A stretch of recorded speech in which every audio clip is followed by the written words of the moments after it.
Doesn't start till 9. That's just preliminary. Hello.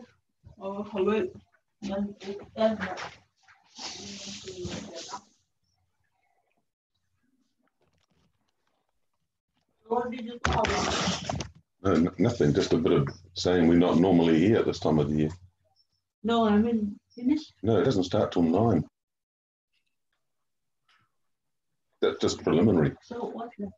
This will be an hour talking about national flash fiction around the world. So everybody's gone? No, starts at 9. Oh, that's just How's life, Ingrid? Okay, busy. Yeah. Busy, but less busy now that National Flash Fiction Day UK is over. Yeah, I mean, how many entries did you get in the end? Oh, for Flash Flood? Yeah. Oh, it was around 1,700. Just a few. It made me really, really, really want submittable, but we can't afford it. But yeah, so. Yeah, I don't know what Smooth would do. I mean, we were one of the beta testers of, we back then in 2010 or whatever, whenever they started, they were beta testers, and so they got it free. So do they still have it free? Yeah. Wow, that's great. Our volume forced us into charging for submissions. Yeah. I mean, we charged the lowest amount, but it wasn't really a choice for us. We were just forced into it. Yeah. Yeah. Good morning, everyone. Welcome. Good morning. I see Vaughn has left the building. But he'll be back shortly, and then we will begin. We are live right now. We are streaming. So as soon as Vaughn is with us, we will say hello and begin our session. Kia ora and welcome, everyone. This is the first of our live stream panel discussions and book readings that we are sponsoring this year for National Flash Fiction Day, New Zealand. We're working in conjunction with National Flash Fiction Day UK, and we have one of the directors with us today, so that's very exciting. Because of our unusual circumstances around the world, like many other festivals and programs that are run locally, National Flash Fiction Day, both here in Aotearoa, New Zealand, and in the UK, have gone online. So our celebration this year takes place across 2 weekends, this weekend and next weekend, and then we finish on Monday, June 22nd, with the June 22nd celebration of National Flash Fiction Day on the shortest day of the year in New Zealand, in the Southern Hemisphere. I'm Michelle Elvey, and I want to say thank you to everyone who's here. We have a wonderful set of panelists from around the world. They're joining us from all kinds of time zones. And we have our moderator today, Jordan Hamill, who's here from Stasis Journal, actually probably the newest journal among our set of panelists. And Jordan is going to moderate the panel. He's got lots of wonderful questions, and he's going to lead the discussion, and I'll hand it over to him. And he will also hopefully introduce himself and say a little bit about his own journal as well. And with that, I hand it over to the panelists and welcome everybody. As the discussion progresses, to feel free to ask questions in the YouTube channel, or at the end after the discussion, you can also then, Jordan will open it up for a question and answer period where you can type your questions and everybody will take questions and give answers, hopefully. Thank you very much again. Jordan, over to you. Thanks, Michelle. Kia ora koutou, no mai haere mai. Welcome, everyone. I know we're in a strange time where Zoom readings and Zoom meetings and Zoom things are now the norm. And while they often can't replace the real thing, there is the benefit in that we can have so many, I guess, amazing voices from around the world all in one space together. And I think that's really special. So if nothing else, Zoom's given us that. As Michelle said, I'm Jordan Hamill. I'm an editor at a wee journal in New Zealand called Stasis Journal. We started up during COVID because we wanted to pay, I guess, the writers in our community who had lost a lot of work and still have to this day. So we publish flash fiction, short stories, poetry, essays, really anything. Published a great short story from Vaughan recently. And yeah, so that's kind of, I guess, my role in all of this. But we're not really here to sort of hear too much about me. So I'll just get everyone on the panel to introduce themselves and maybe talk a bit about their journal. And let's start with who's left of my screen, which is Rupert. Hello, my name is Rupert Daster. I run TSS Publishing, based here in the UK. TSS was started in 2005, and the aim of that really is not just to publish short fiction, so flash, creative nonfiction, short stories, but also to create a bit of a dialogue around that. So we do reviews, criticism, and that sort of thing. I'm also a writer myself and have had a few bits published here and there. And I'm delighted to be here. So thank you for having me on. Thanks, Rupert. Let's go to Grant. Yeah, thanks, Jordan. I'm a bit of a schizophrenic writer, I think. My day job is I'm executive director of National Novel Writing Month, which produces big, long, wordy novels. And then I'm a co-founder of 100 Word Story, which is all about these very, very tiny stories that have to be exactly 100 words. So not 99, not 101. This is the most frequent question we get is can my story be less or more than 100 words? So 100 words, just like the title of the magazine, exactly. And that presents an interesting creative challenge because you have to write within the constraint of this little box. I find it fascinating and addictive. And when I first started writing them way back in the late, 2010 or so, I couldn't write anything else. And I published a book called Fissures, a collection of 100-word stories. And then we published a best of our 100-word story journal. I run it with Lynn Mundell and Barrett Olson. That came out a couple of years ago. It's nothing short of 100. And yeah, I think that's about it. I'm sure there's more, but that's enough. Should be brief, not rambling. That's awesome. I think it was about 100 words. No, I love a journal. I love a journal where the main submission guideline is in the title. I think that's very helpful. Exactly, but you still get questions. Yeah, of course. Okay, Ingrid. I'm Ingrid Jędrzejewski, and I'm editor at Flashback Fiction.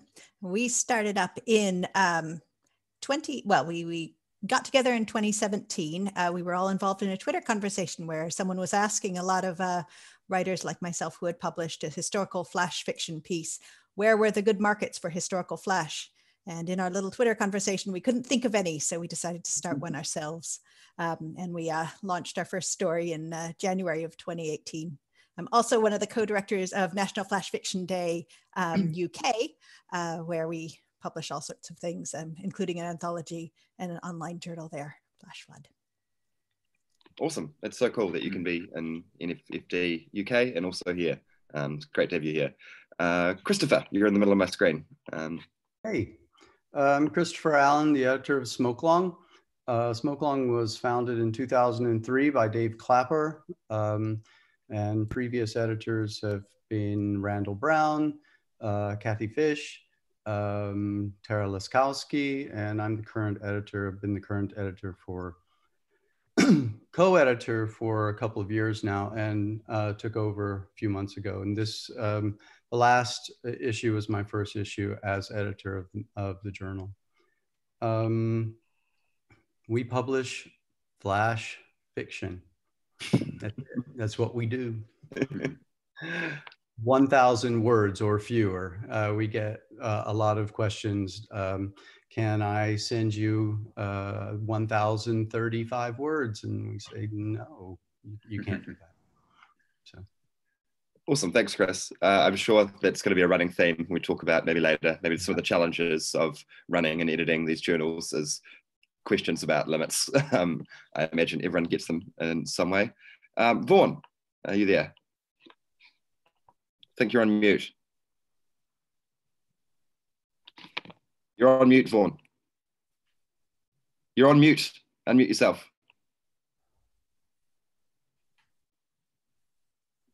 Unmuted. You hear me now? Yep. Okay, sorry about that. Kia ora, ko Vaughan Rapatahana taku ingoa no te tauniti o manga kino, ki te motu o te iko o Maui, ki te whenua o Aotearoa, New Zealand. So I'm Vaughan Rapatahana from the very small town of Mangakino in the North Island of New Zealand. And I'm representing Flash Frontier. That very young lady who started off this particular broadcast, Michelle Elvey, would probably be the best to give you the historical background to Flash Frontier, because she started it, she instigated it, and she's been the driving force ever since. So my role is as features editor, especially to focus on Indigenous writers, kaitui, ki tēnei whenua in this country. So encouraging Māori, Pacifica writers to write in their own language if possible, and to be included with their themes or kaupapa. So, and just one other point, I recently was one of the judges for the long list of entrants for the National Flash Fiction Day, and I'm very happy about the quality of the entries and really good stuff. It's amazing what you can write in so fewer words, about 300 words. Yeah, there's the usual stuff about relationships, blah, blah, blah, blah, blah, breaking up. There's about a large, too many of those, but the really good ones come from a totally different sui generis approach. Surprisingly good. Kia ora, Vaughan. Thank you. Very insightful. Looking forward to hearing more about that. And finally, last but certainly not least, in my bottom right corner, I have Nuala. Hi, my name is Nuala O'Connor. I'm based in Ireland and I'm editor of Splunk. So we're a bilingual magazine. We feature work in Irish, which is the official language of Ireland, and in English.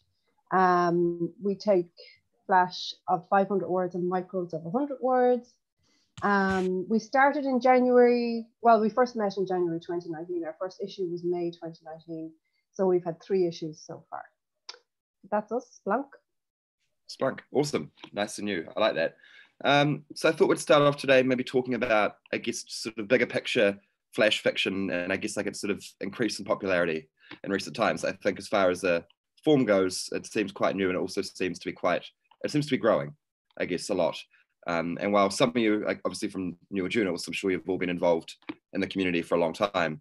And I was just wondering if people could talk about maybe what some of the factors they see as why there's been such a rise in flash fiction and such an interest in it. Maybe let's start with Christopher. You've got the journal that's the oldest here, I think. Do you have any thoughts on that? Yeah, I was thinking about this earlier today, and sometimes it boils down to a snowball effect. Journals adding flash fiction to what they consider, and more journals began adding we consider flash, and you don't find very many journals that don't. So when you look at Duotrope or Submittable, they consider flash fiction, and so it wasn't that way 15 years ago. So more journals are considering flash, and so more people are writing. I think that's one factor. Submittable has made it easier to submit.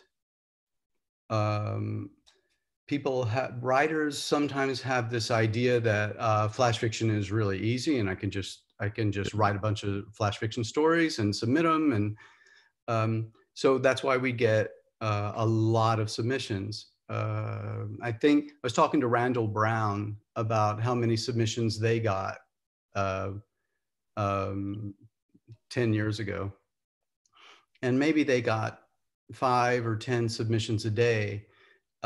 We are averaging 30 submissions a day, and with that number of submissions each day, it's impossible to function without a lot of people helping you.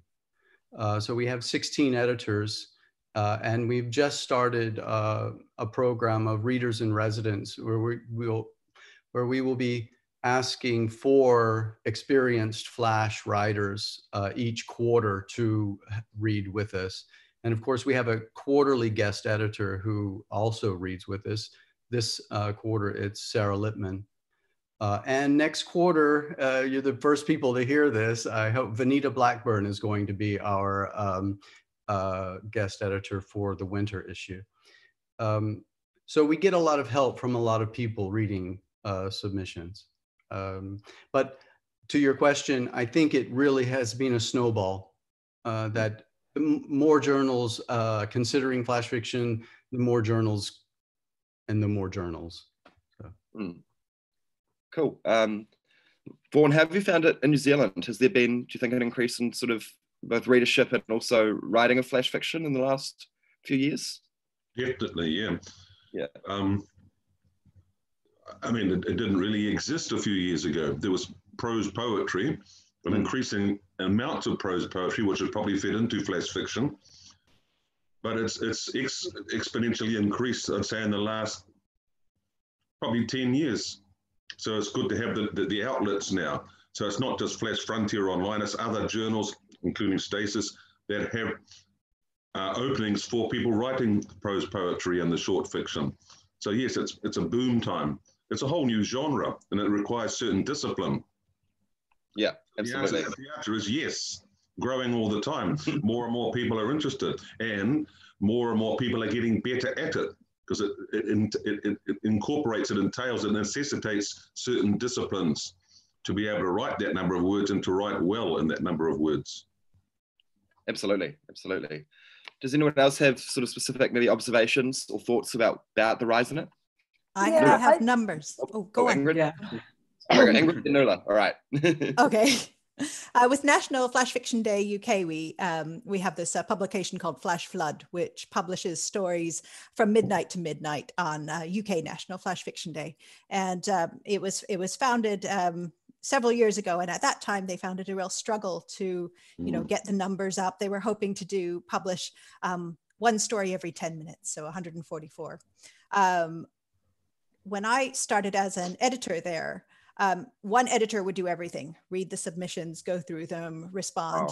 But you'd have a cup of tea. It was a relaxed, it was, things were coming in. You kept at the inbox. My last year, I think we had about 500 some submissions. Then the first year I took over as editor, we had 1,000, and then this year we had 1,607. So I think it's very obvious to me that the interest and readership is growing, and a lot of the names we published were not people that I'd seen submitting before. So that was really exciting. So I definitely think that the numbers are showing that, at least in the UK and well internationally, because we're getting submissions now from all over the world. I think there's much more interest and just awareness of flash fiction as a form. Awesome. Nuala, you were about to say something before. Yeah, I think it's writer driven, and then once the writers get interested in it, the workshops start.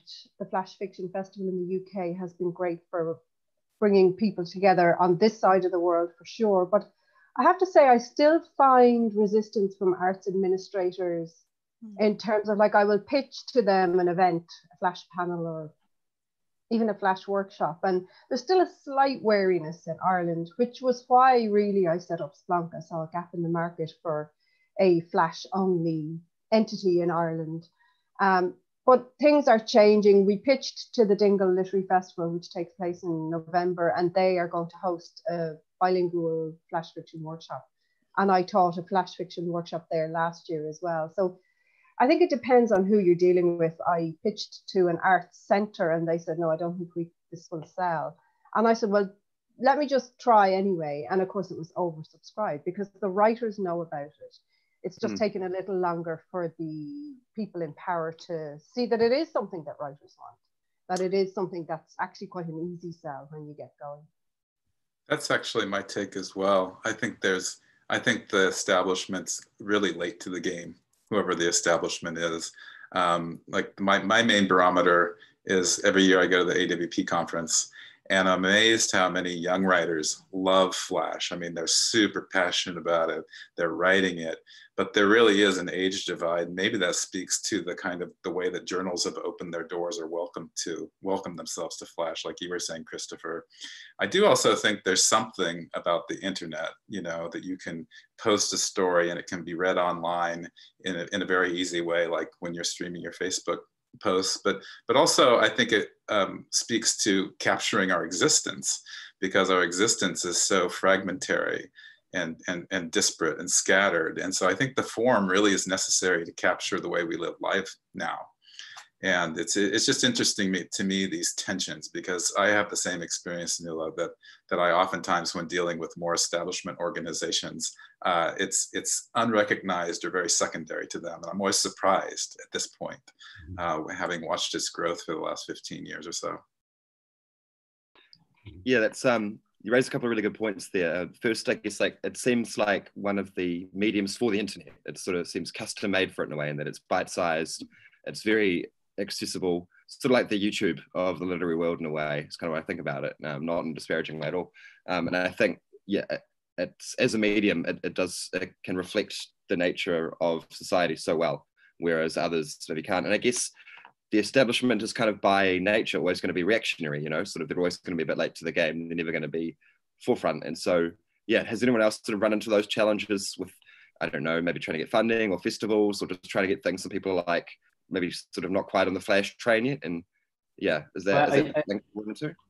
I think maybe less that. I think there's still a situation where a lot of people simply don't know what flash fiction is. It is still a very small set of the kind of writing ecosystem, if you like. And to answer your question earlier about why it's sort of becoming more popular, I think really there are, in my view anyway, sort of three reasons. One is that, you know, these very short pieces of writing have been done for hundreds of years, but it's actually only more recently where you've got more of a codified idea and even a name, flash fiction, which is increasingly recognized by a huge range of people. And then I think, as Chris rightly mentioned, it's journals beginning to recognize flash fiction as a distinct form, but also competitions, academic work, and there's sort of, you know, there's that sort of dual relationship there. So writers are seeing journals offering flash fiction, reading it, learning about it, and then as a consequence, with more writers writing it, journals are then beginning to and then thirdly, you have also got champions like Nuala, like Kit de Weil, who actually have a huge reach and who also champion the form as much as, you know, the novel or the short story. So in my mind, those three things are really what is sort of driving flash fiction as a powerful force at the moment. Yeah, those are really good points. And having those champions in the community, I guess, to sort of put it on their shoulders a wee bit is so influential, and like that can't really be understated in a big way. Do you think that, I guess, like with the snowball effect and all, that soon it'll become, I guess, more mainstream in the sense that people will be more willing within the establishment or within these structures to celebrate it and promote it? Do you think you see it sort of trending that way? We have on Smokelong a series called Flash in the Classroom, where we try to get instructors, creative writing teachers, professors to share their techniques of teaching creative writing using flash fiction. We've had some very, very good articles written on that subject. We're always looking for professors to come forward and admit they're teaching flash fiction in their classrooms because it's really a great tool for teaching a sentence level art. And because that's what's so special about flash fiction is that it's just this pack of really beautiful sentences because there's no place to hide. You cannot risk having a few sentences that are boring. So that really, really exact art of flash is great for the classroom. So yeah, these professors who come and give us their techniques is really, I think, a gem to have for other creative writing instructors out there. Yeah, I was going to say, we've had the same experience, Christopher. I've been so pleasantly surprised. I never thought that 100-Word Story would reach so many classrooms, and it's all teacher-driven, teachers who discovered 100-Word Story, and then they're teaching it. And now we have a teacher who's approaching us. She's written a book proposal. She's a published author herself, but the book proposal is about teaching 100-word stories in the classroom, and she wants to create a teen anthology that's a part of that. But she says the same thing that Christopher did, is that it's a really efficient tool to teach writing and reading analysis. And it's because you can go over a whole story. You know, most especially high school teachers, their classes might be 40 minutes long, which isn't that long. And so you can do so much with a flash piece that you can't do with longer work, or that's what I've heard from the teachers who teach 100-word story. And I think that does fuel the popularity too, because I think most people in my generation, flash was not anywhere near the classroom. You know, it was just barely recognized. And now I think when I talk about the establishment not recognizing a flash, I don't think that's the teaching establishment. I think teachers are embracing it because it's so effective. And so I think that's going to fuel more popularity. I think here in the UK, we've had, as part of National Flash Fiction Day, I've been approached about outreach with using flash fiction. So there's a group that works with flash fiction with prisoners or works with flash fiction disadvantaged areas with hard to reach young people. And I think it works really well in those contexts as well, because it's short. You can wrap your head around what you're trying to write in one sitting. It's not as intimidating for someone who isn't necessarily used to writing. And it doesn't have the fear factor, I think, that poetry can sometimes have to someone who isn't used to reading and writing short stories and poems. So that's been really successful here, and something that, of course, we want to celebrate literary flash fiction and whatnot, but we also really are trying to support that as well with National Flash Fiction Day UK, making it accessible to anybody who wants to try writing. It seems like such a perfect tool to use for teaching, both within young people and sort of other communities, and that there is an accessibility about it, but it isn't, not to be confused with simplicity or ease. No, like you talked about, there's such a level of control needed, and experimentation and playing within a form. And I think teaching people those sort of in such a finite structure is really cool. Vaughan, have you sort of noticed much of a change in maybe demographic of people submitting or people engaging with flash fiction in New Zealand? Are you getting younger writers or more writers? Very definitely younger writers, yeah. And I also should have mentioned before that Bonsai came out. Bonsai was an anthology of New Zealand-based writers collected. So I think it's the first ever compilation of flash fiction prose poetry. It came out 2 years ago, I think. Again, that's a mark of just how popular it's becoming. But yes, young people seem to be the prime submitters of flash fiction, prose poetry. I'll ask the panel too, while I'm at it, about prose poetry. When I do writers in schools visits, which are quite frequent throughout the country, I always introduce an aspect at the end of getting students to write a prose poem of about 30 words. To me, that's segues into what flash fiction is. And it's quick, it's disciplined, and the students are very much impelled to write prose poems of about 30 words.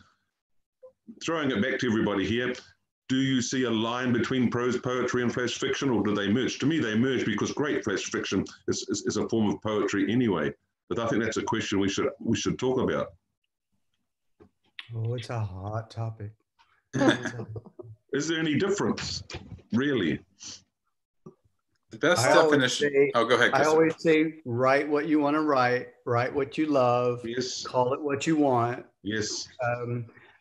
We need to see a narrative arc. We need to feel a story, whether it's character development or plot or some sort of story. There is, for us, what flash fiction is. But that's only us, and it's not even all of the editors at Smokelong. So write what you want to write, call it what you want to call it, and just write what you love. And I don't think it's so important to have these labels. No. But we often have that that comment of, I don't really find the story here. Or I think this is a poem with the lines, cut out. The line breaks. So it's a poem without line breaks. So At Flashback, we welcome any short form writing. It just has to be under 500 words and it has to be not visually so like a poem that we can't call it anything else. So we accept prose poetry, hybrid work, flash fiction. We do want to see some sort of movement or development, but it doesn't necessarily have to be story. Although I think all of us come from a more flash fiction background than poetry background. So we do sometimes, we're a little bit biased towards story sometimes when we're reading, but we mostly use the categories when we are nominating our stories for awards, and we have to pick something for a poetry category versus a fiction category. That is the sad thing about Smokelong. We only, at the moment, have fiction. So for these awards, we can only nominate so many. But if we had poetry and nonfiction, we can nominate so many things, but we're never going to have poetry. That's in the contract. But Nuala, what about Splunk? Yeah, I mean, there are 7 of us on the team, 5 of us do the reading, and we have quite different tastes, you know, so we're quite open. Personally, I don't need to see that sort of narrative thrust. I think what I love about Flash is its very flexibility, that it can be anything. It's like you say, you know, Annie Proulx wrote Brokeback Mountain, it was 25,000 words long. She calls it a short story. Now, in anybody else's book, that might be a novella.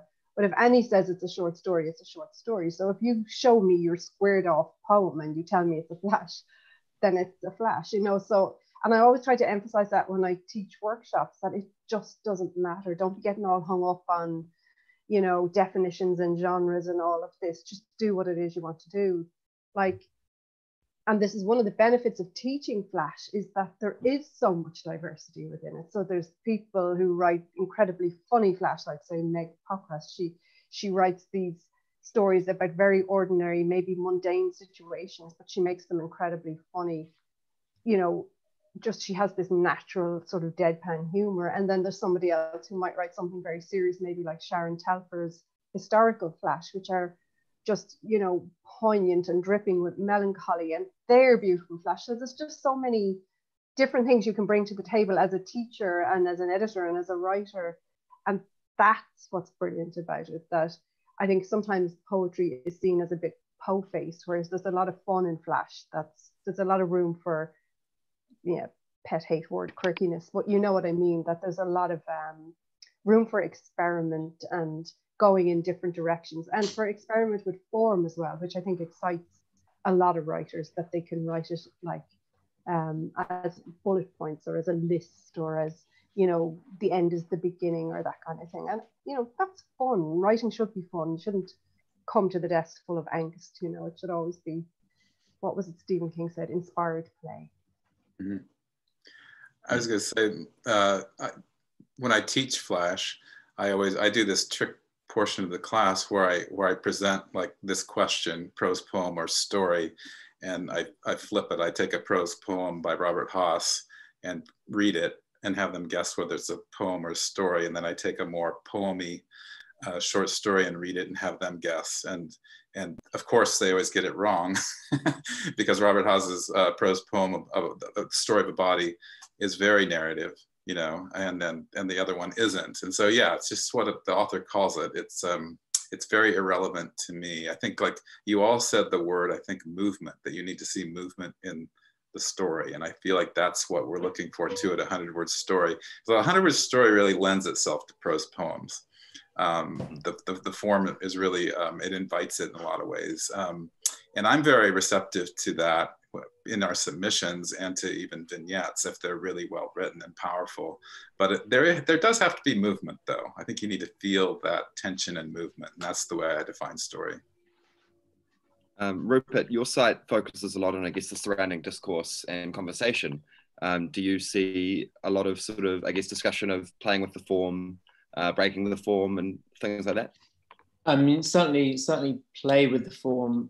We were very lucky to have Sophie Van Hoorn, whose novella in Flash, Bottled Goods, was actually shortlisted for the Women's Fiction Prize. And she did a series of essays for us on sort of unusual structures in flash fiction, using time in flash fiction, which I strongly recommend kind of people go and look at. They're really insightful and engaging pieces. In terms of sort of thinking critically about whether there is a difference between flash fiction and prose poems, you know, on the one hand, it doesn't matter at all, because if you enjoy it and the writers enjoyed writing it, then what does it matter? On the other hand, I think it's an interesting thing to think about, because it enables you to, I guess, question, have you got the essence of something? So it sounds very vague, but this idea, I guess, you know, everyone's talked about movement. Do you definitely need that in a flash fiction?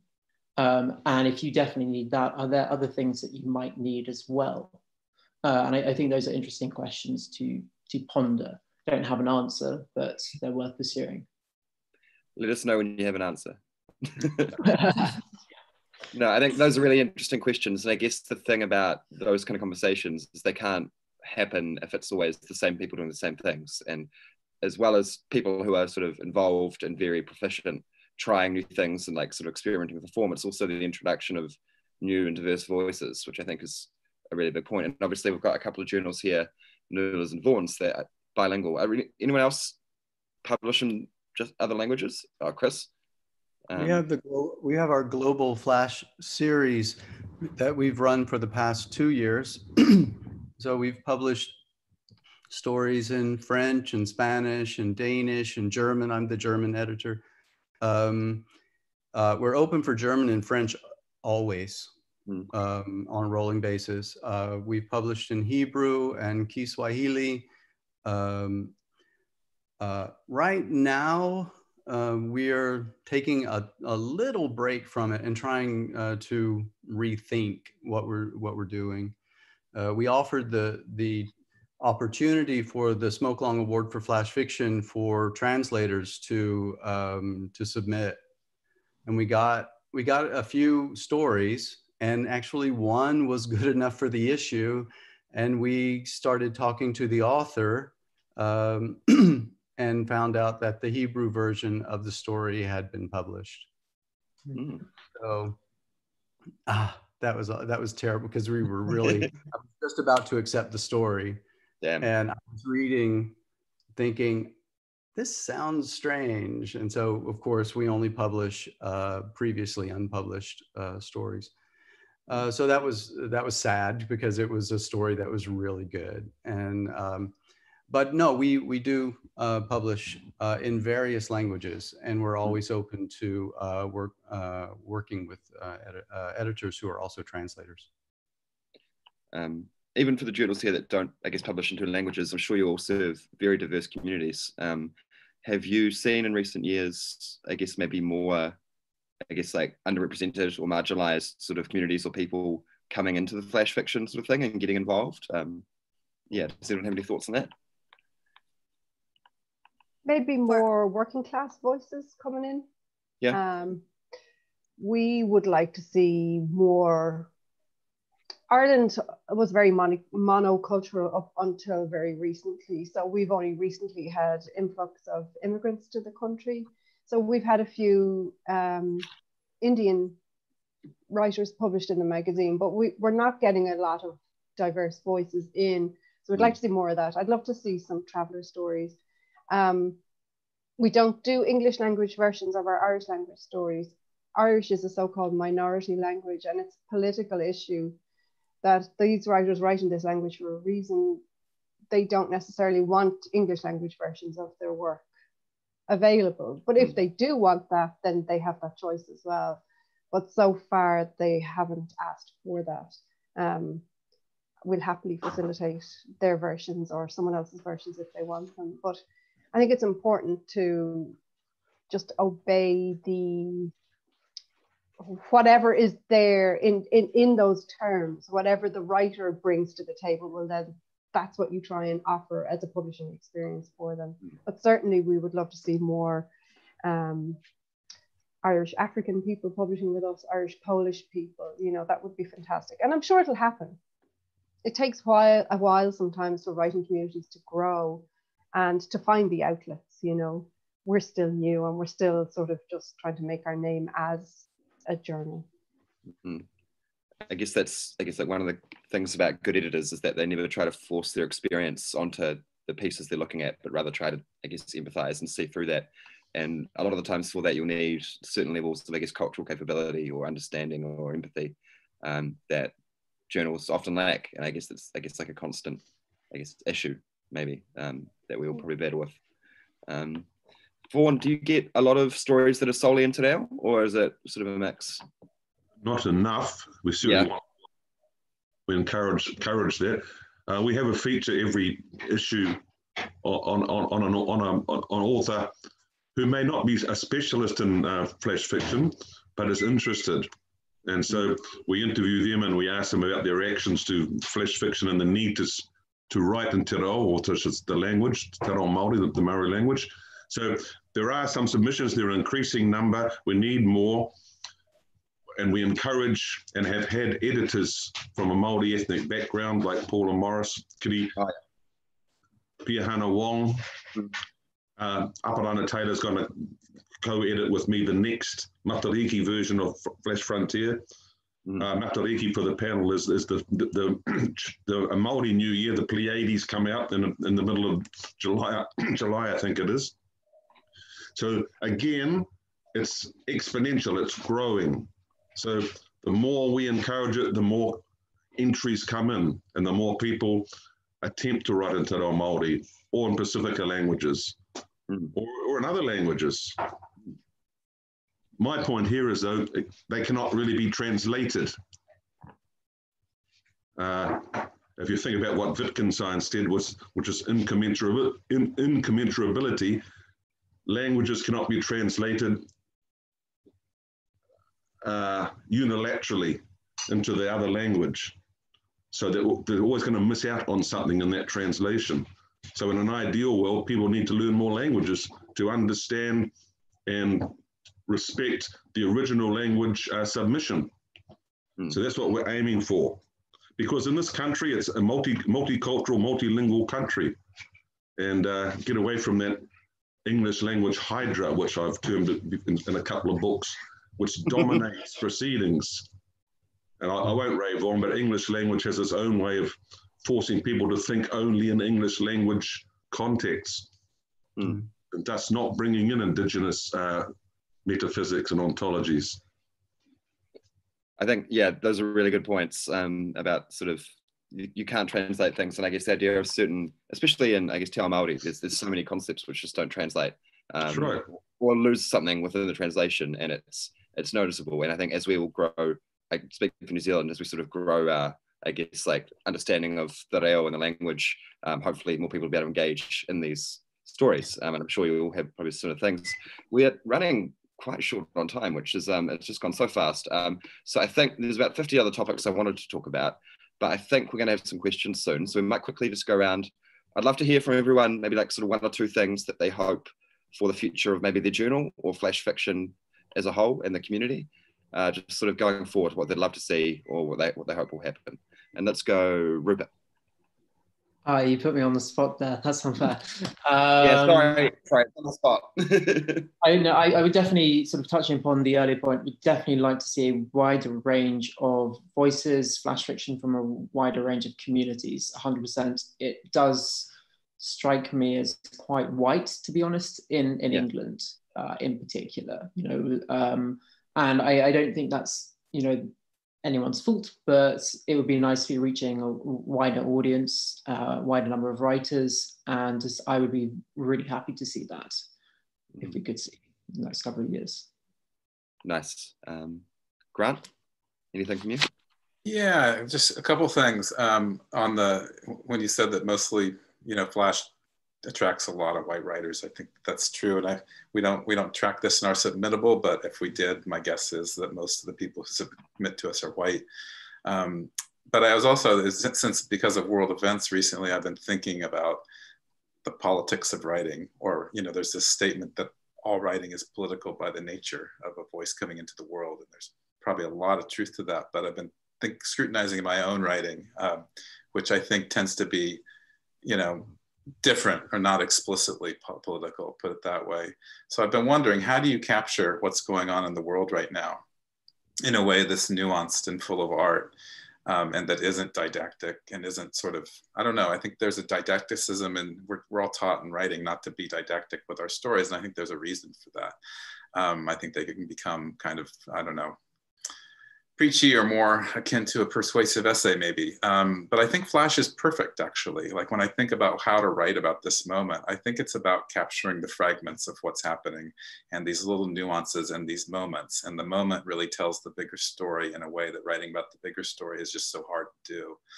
And so I hope that this moment actually invites more voices in, and in that way of trying to capture what's happening in the world, but not trying to do it in a totalistic fashion, but in capturing these tiny moments. And then I think going beyond that is, it harkens back to what we talked about earlier about the establishment. I would love if Big Five publishers start publishing Flash collections. I would love if they start publishing like collections of essays about the aesthetics of Flash, which I'm writing one. So that's why I really want to do it. But I want to hear other people too. And I think it's really time. I don't know, it seems like they publish a book about Flash or a collection of Flash, maybe 3 a year total. I don't know. It's very minimal, and most of us have to go to small presses, and small presses are great, but I'd love to have bigger presses and bigger bookstores be carrying us. So I hope that is in store in the next 5 or so years. Yeah, I guess as the popularity snowballs, that's only going to get more and more. I guess the call for it's going to be louder, and the demand's going to be there, and so hopefully that is something we'll see. And I also really like the idea of sort of the fragments and not trying to write something in its totality, especially when your experience is so small and such a small part of a bigger moment. I think it is a perfect medium for that. How about you, Ingrid? Oh, well, going back to what Rupert and Grant said, we're also very interested in diverse voices. And I think part of that, we're interested in historical flash fiction, and we're really interested primarily in trying to fill in some of the gaps in history books. And that does end up being quite political. A lot of times, these untold stories are marginalized groups. One of the things that we've been playing with the past couple of years is inviting authors to provide audio alongside their story. That's really allowed us to, I think, share with a larger group of people. I think sometimes we have stories that are in dialects that might not be familiar to readers, particularly outside the UK. And that can come through in the audio and make those voices a little bit more accessible. But like Nuala, we've also seen more working class writers, which is great. So we're just looking across the board how to open up these stories to more authors.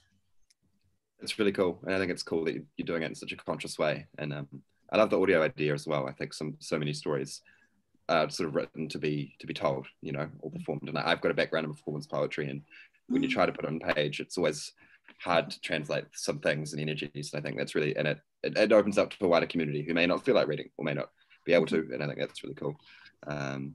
Christopher, what about you? What do you hope for the future? MFA programs offering flash fiction concentrations so that the establishment, the big publishers are looking at MFA programs and people who are writing their collections with the help of a very famous professor who's going to give that. It's all very political, but so yeah, I would love to see more MFA students coming up to me at AWP and saying, I'm doing my MFA in flash fiction, which is that even a thing? Grant? No. So yeah. I don't think so. I haven't heard of it. But okay, so I think the UEA was offering it, right? And then they didn't, or I'm not sure what happened. But you can do it in the UK, I think, at a couple of universities. Is that true, Rupert? Oh, I was just kind of nodding along. I'm not sure, actually. Maybe Bath. They're quite keen on their kind of flash fiction scene, aren't they? So possibly Bath Spa. Yeah. I think if you look at it like poetry, I mean, you can do your MFA in poetry. Why not flash fiction? I think maybe we did a disservice to the form by calling it flash fiction. It sounds a little bit like a comic book, but we've got that name and we're going to keep it. So we're also going to do it well. So I would love to see that it's accepted in MFA programs, because I think that's a step toward the big 5 publishers. Yeah, that seems like a really important step, and it's sort of building that pipeline, I guess. That's a really good point. Nuala, how about you? Yeah, I think we as editors have an opportunity to dismantle some of the fakeness that exists in publishing, some of the closed offness that is there. We have a very sort of egalitarian community where, you know, most of the time you don't have to pay to submit to our magazines. You may not get paid, maybe down the line we'll be able to pay. At the moment we can't, but you know, there are opportunities for people who are working class, who don't come from literary backgrounds and might perceive that they have to in order to be published by us. And then, you know, we've had a lot of debut authors publish their first pieces, and the delight for them, and then they're part of a community. Like Twitter is this brilliant hotbed of support and flash for flash writers. So there's a great opportunity for people to get involved in a community that they might feel they can't be part of, because publishing, you know, big 5s or any of them, it's a very mysterious world. I'm in it. I publish with big publishers. I don't always understand what's going on, but I have an opportunity as an editor to let people in. And I suppose to get writers to understand that editors are not necessarily trying to keep them out. We are open, wide open to new voices, fresh voices. We don't care what age you are. We don't care where you're from. We want to hear your stories.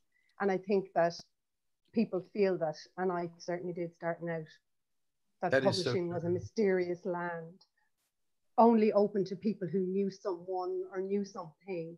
And it turns out it's not that. It can be a lot of work to get in, but if you have the compulsion to write and the passion for it and you want to keep doing it, our sort of magazines, our small magazines that are free to submit to, are a great place to start out. And there's a collegiate thing in the flash community. We're friendly, which I think is probably one of the reasons I love it so much. I would add just very quickly with my Society of Young Publishers jumper on that. So I'm on a committee with lots of basically youngish people who work for publishers, some of them the big 5, and there's a real awareness of the need for change, but that might just take a little bit longer while the kind of structures sort of shift over the next perhaps 5 to 10 years. It's quite slow, and it's a shame it's not a bit quicker, but that I think is a reality, and it is happening, which is quite exciting. It is good that it's happening, and it's I guess like anything, systemic change can be quite slow, but you've all got these, I guess, attitudes where you're sort of really willing that change. And also, I think the point about sort of the collegiality is a really good one, whereas, you know, if you're editors of a journal and you're sort of seen as part of a community and you're seen like encouraging and supporting other people, it becomes a less hostile environment for people to come into, you know, who may be trying to get into writing or trying to get into the publishing world, and sort of if they see the way it operates and it's sort of positive, I guess it becomes easier for them. Before we go to you, Vaughan, I'll just quickly address the audience. If there's any questions for any of our amazing panelists, please put them in the YouTube comments and then we'll ask them. I don't think we have any yet, so please fire those questions. Vaughan, what would you like to see for the future of flash fiction? I'd like to see the continuation of flash fiction as a genre, continue to knock down the statues. Yes. The statues of monolingual, monocultural literary establishment and public perceptions. It's actually a revolutionary tool. And as we said before, more and more often subscribed to by younger people or by more established authors who are willing to go beyond the boundaries of their normal writing styles. So continue to knock down those statues. I think that's actually a really good way to sort of tie a lot of these points together, actually, and obviously quite an apt metaphor considering the time that we're in right now. And you know, you do need to often do that, and that's how you reinvigorate an art form, and that's how you change it and you keep it alive. And it takes often, I guess, a lot of influence from maybe outside people or people who didn't have opportunities otherwise to do that. And I think that Flash has really, I guess, an exciting moment for that, like many literary forms. We're still waiting on some questions from the audience, but does anyone have a question they'd like to ask their fellow panelists that they've been sort of holding in and dying to let out? I have a question for Nuta, actually.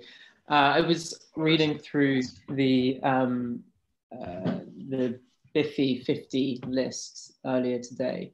That's kind of basically a list of Irish and British flash fiction that was sort of collected over 2019 and 18.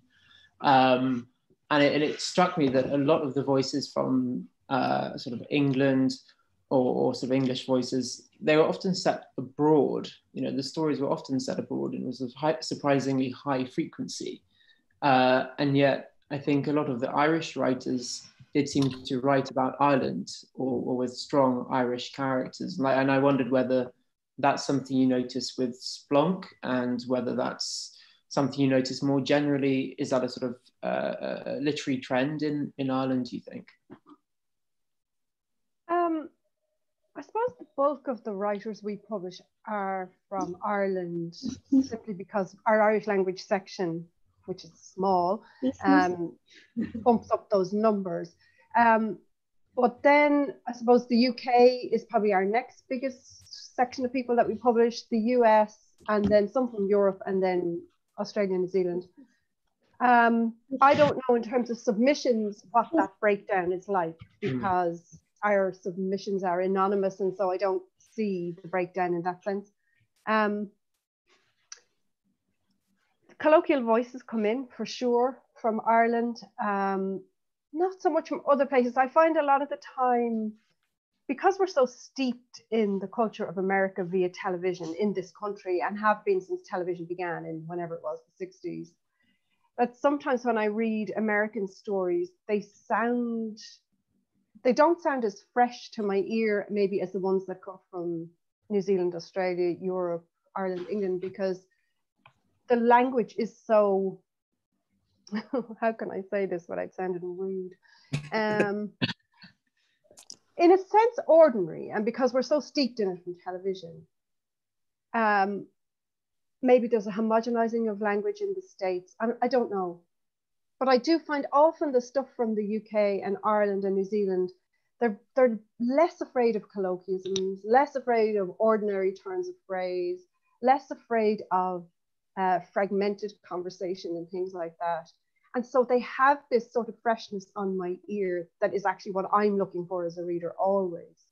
I tend to be much more interested in work that reaches high with language than work that uses I hate cliches, for example, but also that the language is extremely ordinary. Now, I know ordinary language can be beautiful and it can be used with great effect, but I just find that when people are extremely selective with language, it's more interesting for me as a reader. I'm not sure if that answers your question, but definitely I do think the Irish and English stuff we're publishing are definitely much more colloquial than the American stuff that we've published. It's a really interesting point about, the colloquial voice and that sort of freshness on the air. And I think there's probably a lot of similarities from sort of places like New Zealand and Ireland and those kind of characteristics in the writing. We have an influx of questions from our wonderful audience, which is really great. So we'll try to get through a couple of those, maybe 2 to 3 of those, and then I guess sort of wrap up. This one is from Emma Neal, who is one of New Zealand's best poets. And kia ora, Emma, nice to see you on here. And she wants to know, I wonder if you could talk about common novice mistakes for any viewers new to Flash. So there's common mistakes, I guess, for people writing Flash or people maybe engaging with Flash that you see. And anyone feel free to jump in. I've got two, and I think they've kind of been mentioned before. One is that a lot of people think Flash is easy, or I think there's a lot of like writers who haven't really, I don't know, submitted a lot. They'll write a 100-word or 500-word or 1,000-word story, and they won't realize how tough it is to pull off a short story. Like it needs actually kind of more work and more revision. A lot of because of what Nuala was talking about, just the intricacies of language, and what Christopher mentioned earlier, that it's really an exercise in the sentence level. You know, you're telling the story in each sentence, and each sentence has to do so much work. And then the second part of that is that I noticed, like with 100-word story in particular, there will be a story that's really wonderful for 80 to 90% of the story, and it won't hit the last line. And you've got to hit every line. And it's just so disappointing when that happens. And so I would just advise people to put your work through a couple more revisions than you even think is necessary, and make sure you hit that last line. In my workshops, the first question I ask is, which sentence in this story do you think is the most important sentence? And don't answer it because it's a trick question. Every sentence, you know. So what my two, I'll give you is very quickly is, people who don't write a lot of flash fiction are actually writing a short story, like with conventional expository writing at the beginning. I call it describing the wallpaper, or talking about the birds outside for some reason. I'm not sure why sunsets are so important. The weather is extremely important always to set that up, you know, color of hair, color of eyes, it's all very important, except that it's not. It has nothing to do with the story. If it does have something to do with the story, that's great, but it usually doesn't. So that first paragraph is the thing that you have to be very skeptical about. Is that necessary? Almost always that second paragraph is where you hit your stride, and it's really, you're in the story, and that's where you should start. And it's the same thing about the ending. You should be very skeptical about your ending. Is that landing on the right chord? And sometimes it's just as simple as ending it 2 lines earlier, and there you go. You wrote this wonderful sentence 2 lines before you decided to stop, and you kept going. All you have to do is erase those last 2 lines, and wow, you had a great ending. So those are my 2. Nice. Anyone else have any that they maybe have seen a lot of, or would like to sort of communicate to new flash writers out there? When in doubt, cut it out. You know, you can go through, just look when you're editing, look at what you don't need. Because we see a lot of extra words that just take away from the overall impact of the story. That's a really good mantra, I think, and it rhymes, which is very helpful. We have another question, which is actually quite similar, and maybe Nuala, I'll ask you first, since I think your journal's the newest. Bronwyn would like to know, who is it?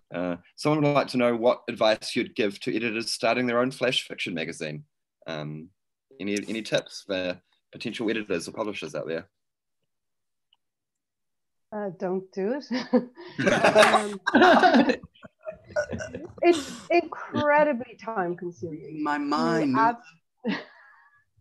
You have no idea how much time this thing will take. I mean, apart from the technical stuff, I've actually just got my husband in to take care of most of the web stuff, because it was proven way too time consuming to me. I also used to do all of the acceptance and rejection notes, and I now have divided them up between the team. I was taking on far too much at the start. So yeah, be able to delegate, be open to what your fellow editors have to offer. What are their strengths? What things can you give them to do that will play to their strengths? What do they love to do? And if they come to you with ideas, be wide open to them. You have to be really flexible as an editor.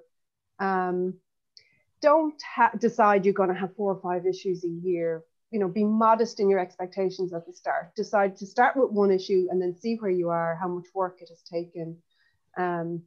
But I mean, generally, it is a very low cost enterprise. You might have to pay for your domain name. You might have to pay for, you know, a couple of other small things, maybe business cards, or I produce postcards to advertise the punk at literary festivals, just to leave on the table at different things like that. So it's a low cost thing, but it is extremely time consuming. And the reading, when you have, we open a submissions window for a month. And, you know, the reading takes up an incredible amount of time because people have sent you in their work that they have worked hard on, and you have to give each story the time. You have to give it time, digest it, read it again, all of that sort of thing. And I think you've no idea before you begin how much time it will take up. You might regularly, like me, say, why did I do this? You know, but then the issue comes out and you're in love with it all. You're in love with your writers. You're in love with the look of your magazine. One thing I would say is make the thing aesthetically as pleasing as you can, and rope in whatever wonderful artist friends you have to help with that. That was very important to me, that the thing was beautiful, because that's what I'm drawn to. I'm drawn to beautiful magazines. Those are really good points. I think aesthetics is something that's often sort of gone, you know, thrown by the side, where it's so important because it's the initial engagement. I know with our journal we started, it's we've got an amazing design and it looks incredible, but I never really thought about the level of admin that goes into it. Like it's the time, it's all the close reading, and you have to give everyone that respect, obviously, or else why are you doing it? And also it's the filing, and it's the labeling, and it's the replying. We don't use submittable, and so it's just like it's hours on hours. But I guess we're all learning as we go. What about you, Vaughan? Do you have any advice for young flash fiction editors or publishers out there? Do it. Excuse me. Do it. Needs to be done. Yeah. If you have any doubts, just have a go. Do it. Opinions here. Don't do it. Do it. That's good. Two contrasting opinions. And you don't have to be young either. You know, no. You can be new, or you can be old, or you could be anyone you want to be. Like, it's also for the writing, you know, age has nothing to do with it. Just if you want to do it, do it. It would be good, though, to look at the flash fiction journals out there and do something new. Like, if you're going to do something, do it right, and do something that people don't already have. So I've been thinking about just doing, oh God, I can't say this, smoke long audio, as a podcast, something that is definitely not what everybody is just doing, words on page, or, you know, try something new, innovate. Visually as well, perhaps. Really great graphics, cartoons. Yeah. Things that aren't being presented visually, or make it more visceral if you can. Combine the words with graphics. Yeah. You're moving towards comics. Mm-hmm. You know? There are some journals who do that. Nashville Review occasionally does that. So yeah, there's a market there for graphic artists, for graphic stories. I think it's also people, if they're interested in starting a journal, for me, I wouldn't be here without the journal, but the journal, meaning that the journal opened up this community that I didn't even really know existed. Like, I wasn't part of the flash fiction community in any way.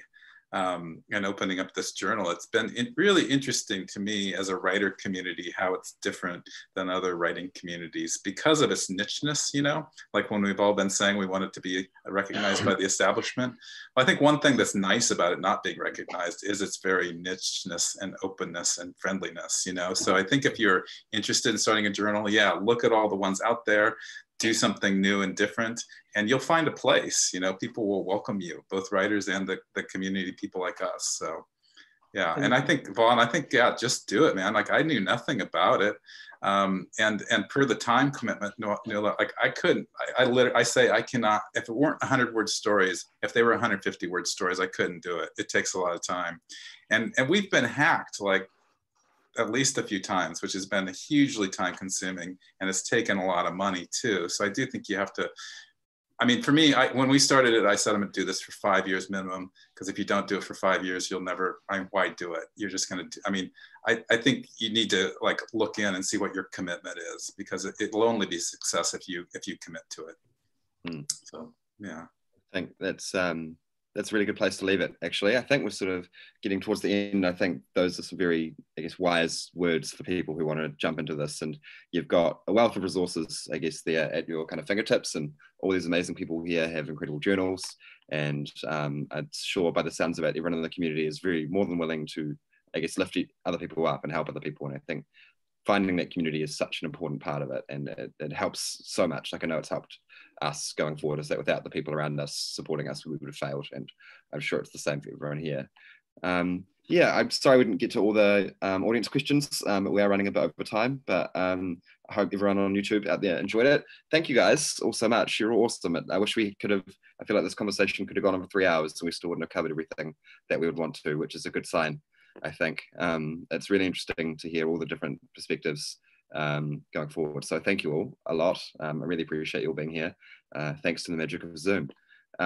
Just a couple of quick notes from Michelle ending. Please subscribe to the Flash Frontier NFFD YouTube channel and enter the big book draw, which we drawn on June 22nd. And second is that we have another amazing Zoom event tomorrow, which is Imagination Unbound, 5 women on the poetic narrative form. So that's 5 amazing women poets we have, and that's tomorrow, June 14th, 4 p.m. New Zealand time. We have Nod Gosh, Diane Brown, Helen Rickaby, Anne Kennedy, and Gail Ingram, all of whom are incredible poets, and I'm really excited for that. That's going to be good. So yeah, thank you guys. Thank you all so much. And I think we'll leave it there. But yeah, cheers. This is great. Thank you. Thank you. Bye-bye. Bye. See ya.